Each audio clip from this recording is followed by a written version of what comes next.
Let's talk holiday. Okay. Big episode last night. Yeah. We got the explosive season finale coming up. I know you're sure you can't say much. What do you think? Let me back up. Were you a fan of Colony before this season? I know you kind of joined this season with the Kind storyline. Had you watched it at all? Or I watched 1 or 2 episodes here and there, right. But I wasn't a big fan until I got the audition. It was the first audition for the show that I got because it moved from LA to Vancouver. Right. So I didn't have the opportunity to audition before that. And so I binge watched the season, and I loved it. I thought that it was an incredible premise, and the story was great, and the acting was amazing as well. Right. And so I got very excited to be a part, not to be a part of it, to be able to audition for it. Sure. And but yeah, having said that, I think that this specific season, to me, is very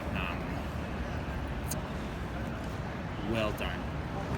I think that's all I can say because in all aspects of it, I think visually, with the like I've said before, with the starting in Seattle, being all Vancouver's so versatile.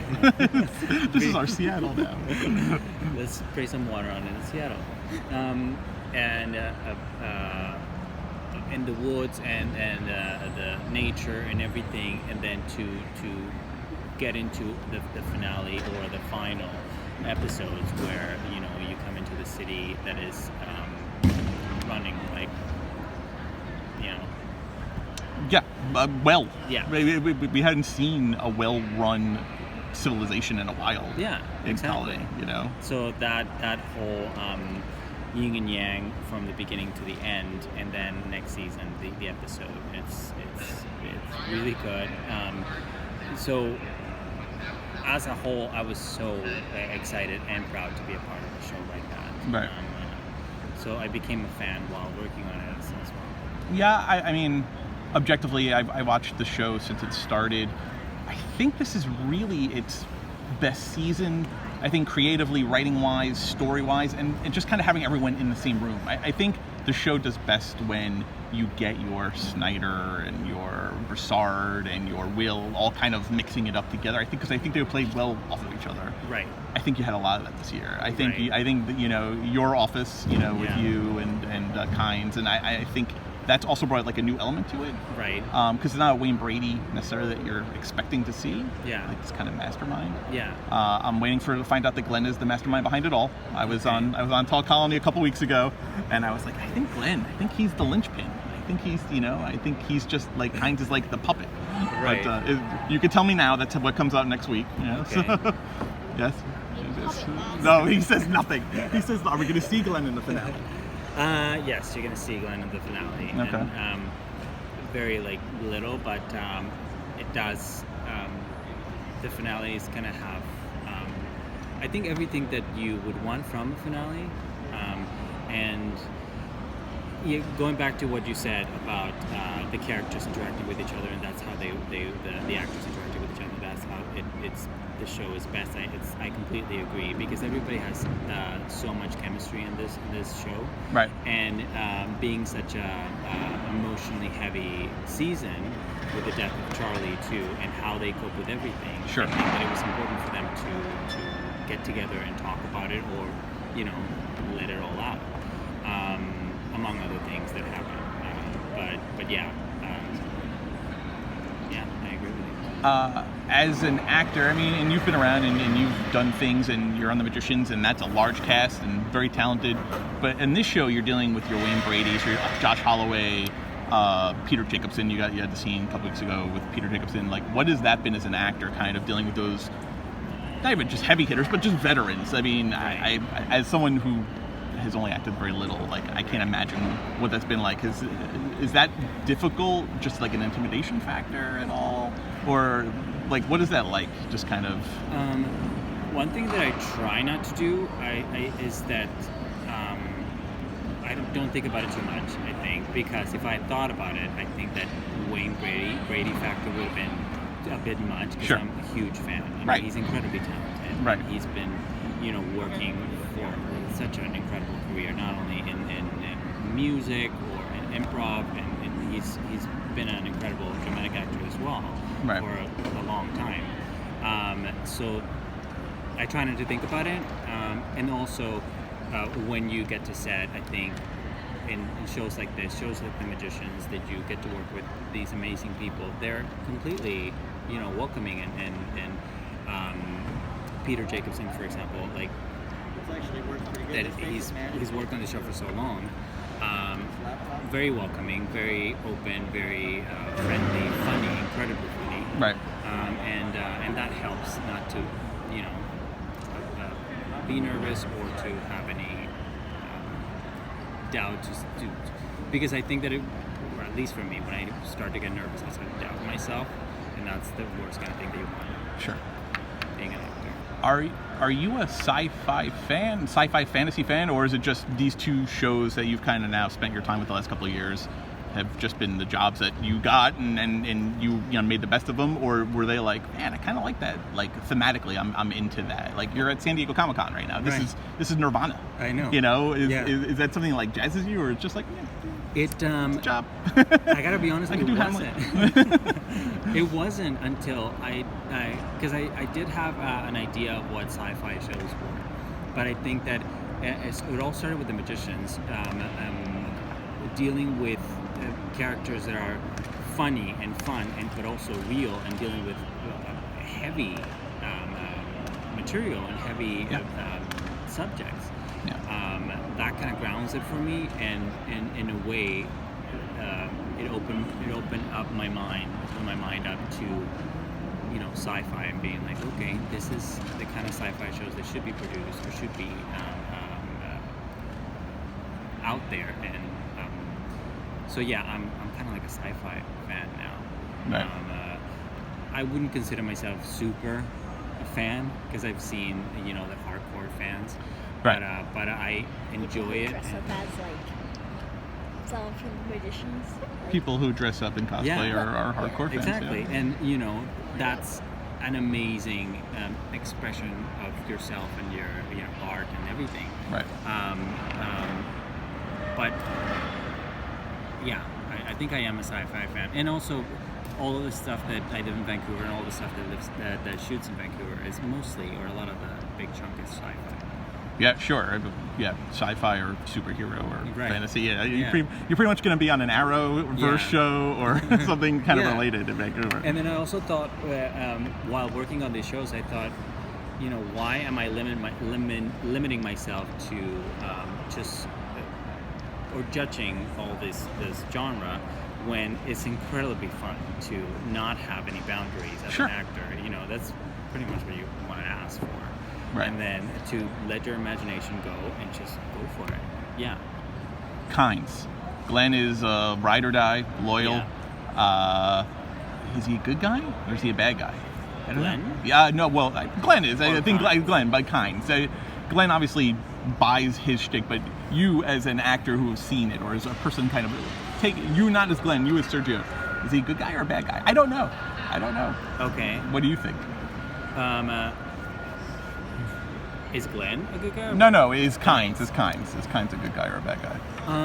As Sergio, I think that he is a good guy because of the ends, the goal that he's trying to achieve in his mind is good, and so without judging him, I think that it's coming from an honest, good place. I would have to say that as Sergio. Right. As Glenn, I don't think that Glenn can judge or would ever, consider is Kynes good or bad.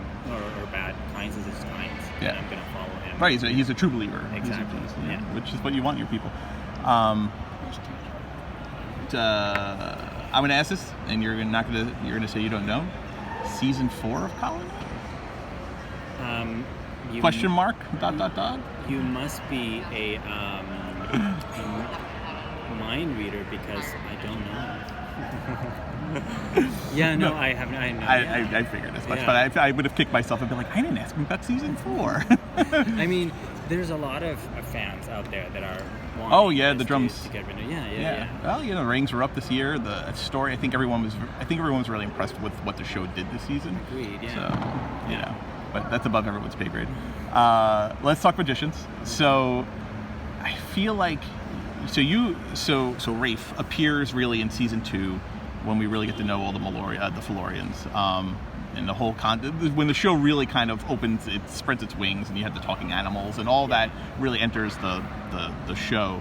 And I feel like season 3, more than just a little recurring. Right. Do you have a sense yet of what we get on the Fallorian side, the Rafe side, the Tick side next season? Do you know? Season 4. In season 4, yeah. Based on your table reads, based on what you can say. Right. Which is not a lot that I can say. Sure.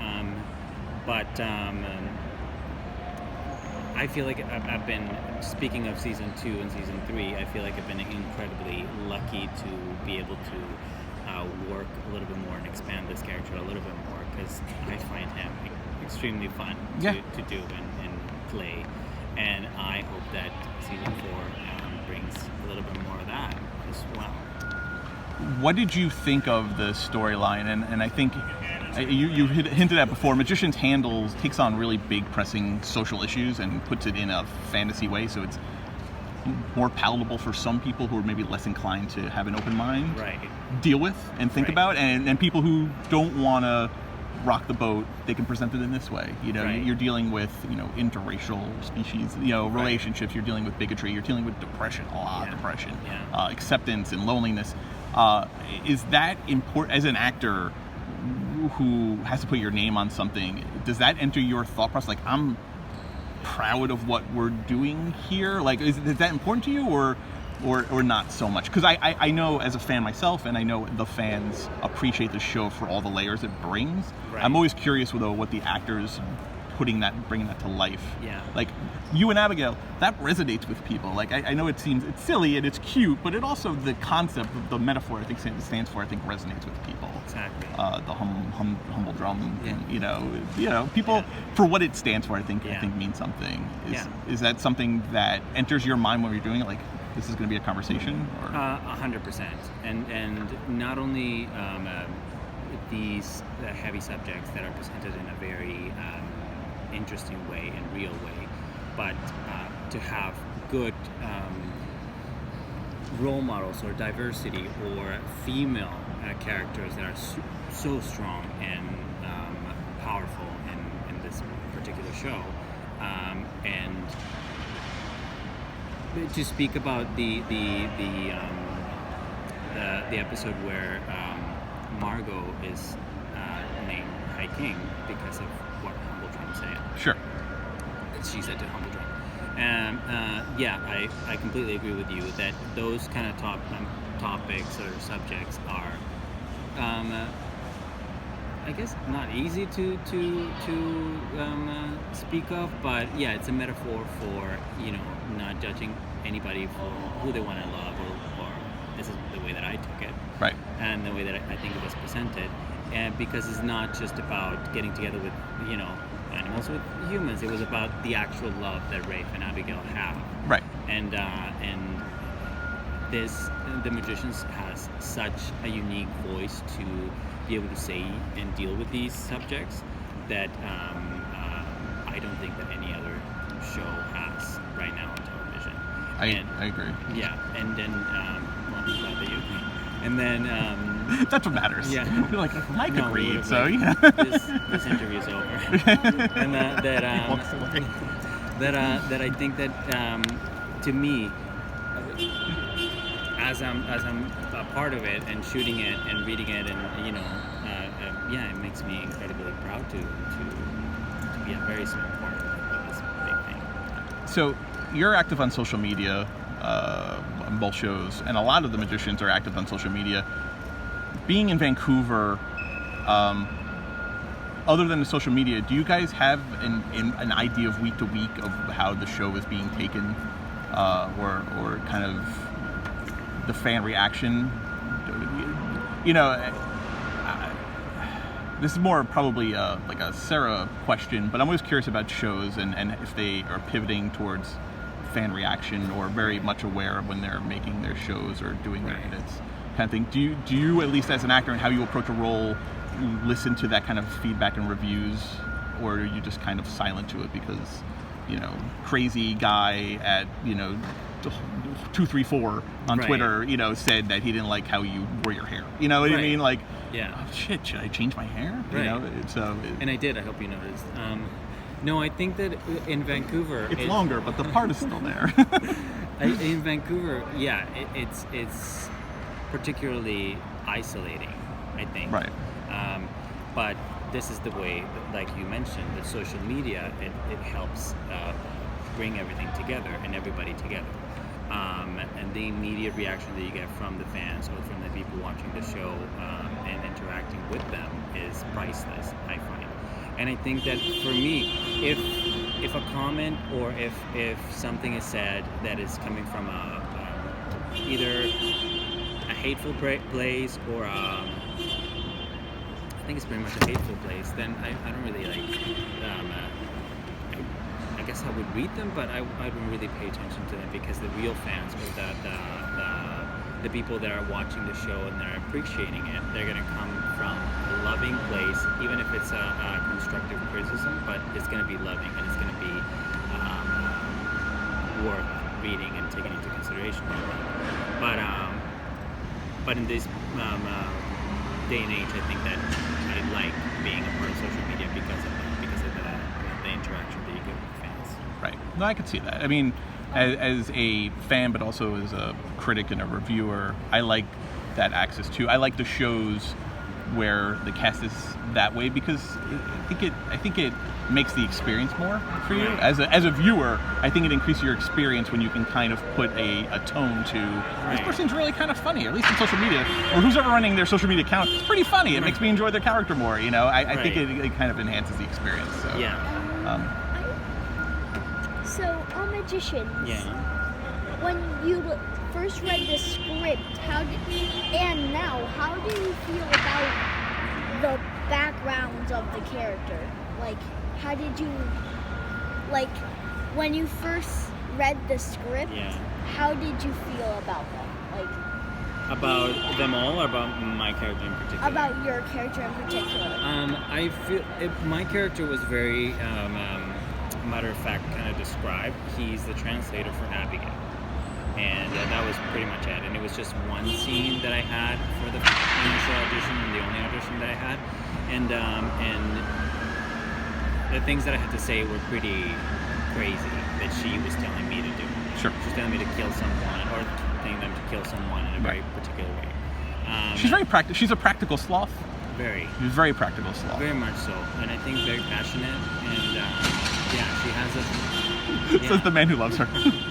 Very passionate. She feels deeply. She feels deeply. And so I created my own kind of like backstory with him, and then over the episodes I've kind of like expanded it.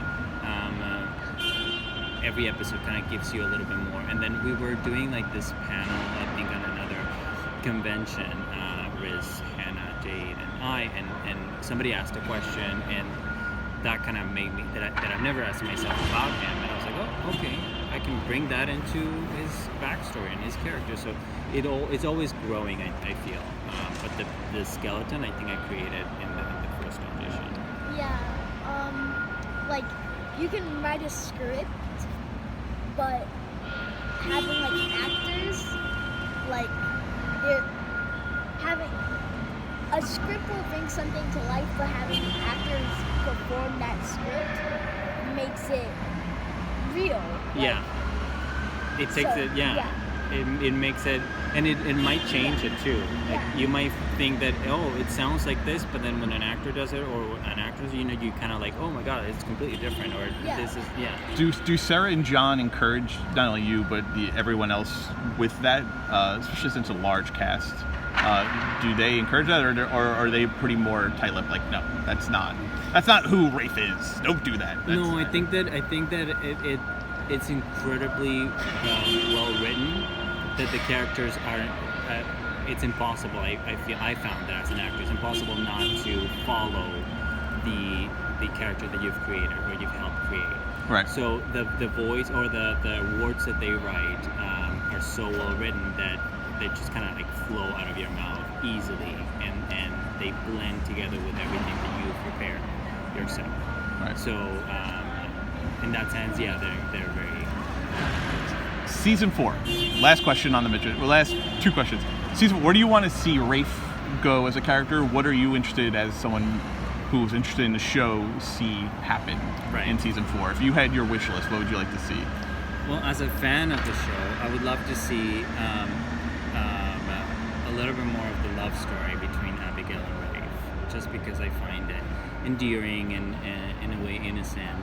Set to music, maybe? Yeah, that would be amazing. I'm still waiting for the all-musical season that I feel like John McNamara wants to do. So. Oh, I'm sure he does. I'm sure he does. But that would be amazing. That would be amazing. It would be amazing.